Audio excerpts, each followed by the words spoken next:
পৃথিবীতে একজন মানুষই শুধু জানতেন যে তিনি পৃথিবীতে কতদিন বাঁচবেন, সেটা হচ্ছে সাইয়েদনা আদম আলাইহিস সালাম। ওনাকে বলে দেওয়া হয়েছিল উমরুকা আলফু সানা, তুমি পৃথিবীতে বাঁচবে 1000 বছর। কয় বছর? সাইয়েদনা আদমের সামনে অনেকগুলো রুহু রাখা হলো। সাইয়েদনা আদম বললেন, এরা কারা? আল্লাহ বললেন, এরা হচ্ছে নাসালুক, তোমার বংশধর, পৃথিবীতে তোমার পরে এরা পৃথিবীতে আসবে। সাইয়েদনা আদম বললেন, আল্লাহ ওই যে একটা রুহু দেখা যায়, এটার নাম কি? আল্লাহ বললেন, হাদা ইবনুকা দাউদ, এটা তোমার ছেলে দাউদ, সে দুনিয়াতে নবী হয়ে আসবে, তার ছেলে সুলাইমানও নবী হয়ে আসবে। সাইয়েদনা আদম বললেন, মাবুদ, আমার ছেলে দাউদের কত বছর হায়াত আপনি দিয়েছেন? আল্লাহ বললেন, 40 সানা, মাত্র 40 বছর, 4 ইয়ার্স, 40 বছর তোমার ছেলেটা বাঁচবে। ও আল্লাহ, আমি বাঁচবো কয় বছর? তুমি বাঁচবা 1000 বছর। সুবহানাল্লাহ।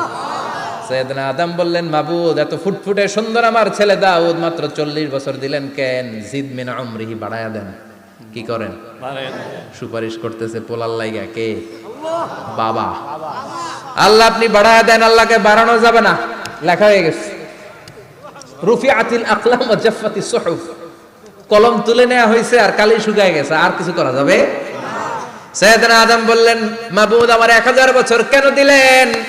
আমার এই সুন্দর ফুটফুটে ছেলেটারে মাত্র শুধুমাত্র 40 বছর কেন দিলেন? ও মাবুদ, আমার 1000 বছরের দরকার নাই, আমার 1000 বছর থেকে 60 বছর আমি আমার ছেলেরে দিয়ে দিলাম। দাউদ আলাইহিস সালাম বাঁচবে 40 বছর, তো বাপ আদম যদি আরো 60 দেয়, 40 আর 60 মিলে কত হয়? 100। ভালো হিসাব বোঝে। 100। আর আদম আলাইহিস সালাম পেয়েছিলেন 1000 বছর, 60 কমে গেলে রইল কত? 940 বছর পৃথিবীতে থাকার পরে মালাকুল মাউত চলে এসেছে।